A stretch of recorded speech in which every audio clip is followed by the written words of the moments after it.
গত রবিবার দিনকে ছিল ডোমজুর সংস্কৃতি কেন্দ্রের অনুষ্ঠান। তো সেই অনুষ্ঠানে আমার একাডেমিরও পারফরমেন্স ছিল, যে কারণে রেডি হচ্ছি। আর আমি রেডি হয়ে নিয়ে ননিকে কিছুটা চুলফুল বেঁধে নিয়ে আমি নিজে রেডি হচ্ছিলাম। তারপরে এবারে ও মেকআপটা ননি নিজেই করেছিল, যদিও ওর এখন পরীক্ষা চলছে, তবুও যে কোলাজটা আমি রেডি করেছিলাম তার মধ্যে প্রথমে শুরুটাতেই আমি ননির সিঙ্গেল পারফরমেন্স একটা রেখেছিলাম। তো সেহেতু গ্রুপের সাথে ওকে কাউকে অ্যাডজাস্ট করে টাইমটাতে করতে হয়নি বলে আমি ওকে পরীক্ষা হওয়া সত্ত্বেও পারফরমেন্সটা করিয়েছিলাম। খুব একটা, যেহেতু একদম শুরুতেই আমাদের অনুষ্ঠানটা ছিল, তাই আমি এটা জানতাম যে বিকাল বিকাল আমি আবার সন্ধ্যের মধ্যেই আর কি ফিরে পড়তে পারবো বলে, সেই ভেবে মোটামুটি ননিকে পারফরমেন্সটা ননি রেখেছিলাম। মোটামুটি দেখো ওকে রেডি, গয়নাগাটিগুলো, ও তো মেকআপটা ও নিজেই করেছে, আমি চুলটা বেঁধে দিয়েছিলাম আর গয়নাগাটিগুলো পরিয়ে দিচ্ছি। গয়নাগাটিগুলো সবই আমার কোজাগরি সম্ভারে। তো যাই হোক, সোমবার থেকেই আর কি কালেক্ট করা রাখা সবই আমার নিজস্ব কালেকশান। তো তোমরাও কেউ যদি মনে করো এই ধরনের কালেকশান, নাচের বিভিন্ন ধরনের অন্য জুয়েলারিও যদি মনে করো লাগবে, তো আমাকে বলতে পারো, আমি অবশ্যই তোমাদের এনে দিতে পারবো। আর মোটামুটি রেডি হয়ে গেছি। ওয়েদারটা ভীষণ খারাপ, বেরিয়ে তো পড়েছি, প্রচণ্ড বৃষ্টি হচ্ছিল। বৃষ্টি তখনও পুরোপুরি থামেনি, বেরোচ্ছি আমরা। আর কিভাবে যাব এটাই একটা চিন্তা করছিলাম। যাই হোক, বড় ছাতাটা বের করে বাইকে করেই লাস্টে গেলাম। তো এখানে এসে মোটামুটি আমার একাডেমির যারা যারা পারফরমেন্স করছে আর কি, সকলেই মোটামুটি প্রায় চলে এসেছে, বড়রা শুধু দু একজন আসা বাকি। তো দেখো, ওরা মোটামুটি যেটুকু যা আর বাকি ছিল আমি এসে দেখার পর মোটামুটি দেখলাম যে ওইগুলো ওরা ফিনিশিং টাচ আর কি দিচ্ছে। আর অনুষ্ঠানটা যেহেতু 5টা থেকে শুরু হবার কথা, তো আমরা সময়ের অনেকটা আগেই মানে একদম ঠিকঠাক টাইমেই প্রত্যেকে আর কি পৌঁছে গিয়েছিলাম। তো আমাদের হাতে অনেকটাই টাইম ছিল। এবারে তো ওদেরকে বলছিলাম যেটা একটু যেটুকু যার বাকি আছে সবটা আর কি করে নিতে। আর এইদিকে এনারা দেখো সবাই মোটামুটি চলে এসেছে আর চলছে ওনাদের ফটোশ্যুট। আর বাচ্চারাও দেখো মোটামুটি এবারে 2টো গ্রুপ বানিয়েছিলাম আর ননির একটা সিঙ্গেল পারফরমেন্স ছিল। তো 2টো গ্রুপেরই কোলাজ করে আমাদের অনুষ্ঠানটা হয়েছিল। ছোটদের একটা মানে মিডিয়াম, আমার স্টুডেন্টরা যারা মিডিয়াম গ্রুপের ছিল, মানে বয়সের দিক থেকে, ওদের একটা গ্রুপ বানিয়েছিলাম 5 জনের। আর বড়দের একটু বড় যারা আছে তাদের 5 জনকে নিয়ে একটা গ্রুপ বানিয়েছিলাম। আর যেহেতু তোমাদেরকে বলছিলামই, টাইমটা যেহেতু অনেকটাই ছিল, আমরা প্রথমের দিকেই ছবি টবি যা তোলার তুলে নিচ্ছিলাম। তার কারণ পারফরমেন্সের পরে আমাদের কারোরই সেই ধৈর্যটা তো আমার নিজেরই থাকে না, তো ওদেরকে কি বলি।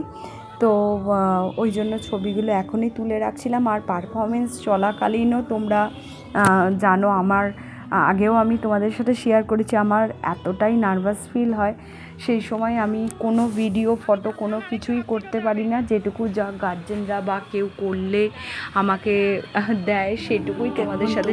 যার ছবি দেখতে পাচ্ছ উনি আমাদের সকলের প্রিয় দাদা পিনুদা, হলেন ডোমজুর সংস্কৃতি কেন্দ্রের প্রধান পৃষ্ঠপোষক। তো দাদা ছবিতে আমাদের আর এক প্রিয় দাদা সৌগতদা ছবিটাতে মালাটা ঠিক করে দিচ্ছিলেন। আর এদিকে দেখো, এটা হলো সঞ্জীবও ডোমজুর সংস্কৃতি কেন্দ্রের একজন অন্যতম সদস্য। তো দেখো এইদিকে সবাই আমরা এরকম ওয়েট করছিলাম, যেহেতু আমাদের হাতে সত্যি বলতে যেহেতু আমাদের উদ্বোধনী নৃত্যেই আমাদের অনুষ্ঠানটা ছিল, তাই আমরা একদম ঠিকঠাক সময় মতো, যাতে আমাদের কারণে কোনোভাবেই অনুষ্ঠানের যাতে না দেরি হয়, সেই কারণেই আর কি আমরা সময় মতোই চলে এসেছিলাম। ফাইনালি অনুষ্ঠান কিন্তু শুরু হয়েই গেছে। আর আমাদের একাডেমি যেহেতু একদম উদ্বোধনী নৃত্যটাতেই আমাদের পারফরমেন্সের ছিল, তাই সকলকে এবারে একদম একত্রিত করে নিচ্ছিলাম। তো অনুষ্ঠানটা এবারে তোমরা আমার একাডেমির পারফরমেন্সের কিছু কিছু ক্লিপস তোমাদের সাথে শেয়ার করব। প্রথমেই যেটা বলছিলাম, ননির একার পারফরমেন্সের একটা নাচ ছিল।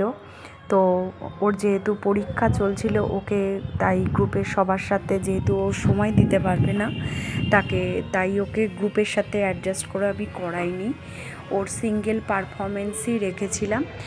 আর তোমাদের সাথে অডিও খুব বেশিভাবে আমি মানে যেহেতু কপিরাইটের ভয়ে পুরোটা দিতে পারছি না ওইভাবে, আর টানা ভিডিওটা পুরোটা দিলেও অনেকটা ভিডিওটা লেন্দি হয়ে যেত। আমি আসলে একটা ব্লগেতেই এই অনুষ্ঠানটার পুরো ভিডিওটা রাখতে চেয়েছি, তাই এইভাবেই কেটে কেটে যতটা পারলাম আমাদের যে 10 মিনিটের যে কোলাজটা ছিল সেইটার বেশ কিছু কিছু ঝলক তোমাদের সাথে শেয়ার করলাম। যেটা তোমাদের কেমন লাগলো অবশ্যই কমেন্টসে জানিও। আমাদেরকে বলা হয়েছিল দেশাত্মবোধকের ওপরেই পারফরমেন্সটা করার জন্য, তো আমি সেই মতোভাবেই কিন্তু প্রস্তুতিটা নিয়েছিলাম। আর শুধুমাত্র ননিরটা যেহেতু আগমনী, এই সময়টা আগমনীর ওপরেই আর কি আমি ননির গানটা আগমনীর ওপরেই আর কি ওকে করিয়েছিলাম। আর বড় ছোট মিলিয়ে পুরো তোমাদের এই আজকের সবটা আর কি ভিডিওটা তোমাদের কেমন লাগলো অবশ্যই আমাকে কমেন্টস করে জানিও।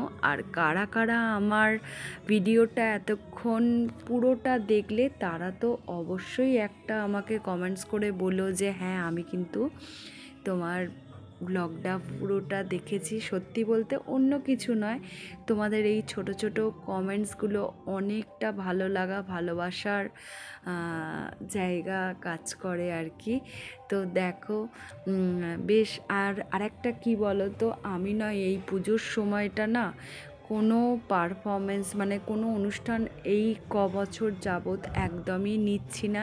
এই বলতে পারো এই ডোমজুর সংস্কৃতি কেন্দ্রের অনুষ্ঠানটা দিয়েই আমার এরপরে যা অনুষ্ঠান হবে একদম আপ টু লক্ষ্মী পুজোর পর, মহালয়ের পর থেকে আর কি আমার একাডেমির এমনি ছুটি পড়ে যাবে। সারা বছর অনুষ্ঠান করলেও এই সময়টা আমার কেন জানি না, এই সময় তো বেশি অনুষ্ঠান, বেশি পারফরমেন্সের ব্যাপার থাকে, কেন জানি না আমার একদমই মনে হয় এই সময়টা একেবারেই ননি ননাইকে, ফ্যামিলিকে টাইম দেব। সারা বছর তো কাজ সবই কিছু থাকে, তাই আমি পুজোতে বছর যাবৎ এইভাবেই আর কি কাটাচ্ছি।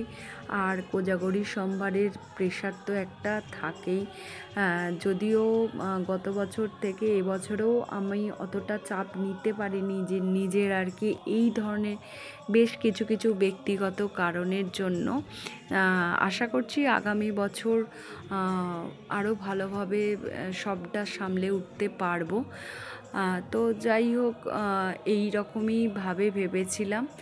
আর ওয়েদারটাও কিন্তু সেদিনের লাস্ট অবধি ওয়েদারটা বেশ ঠিকঠাকই হয়ে গিয়েছিল, তবে সকালের মানে বেলা থেকে যেভাবে বৃষ্টিটা হচ্ছিল সত্যি একটু ভয় লাগছিল।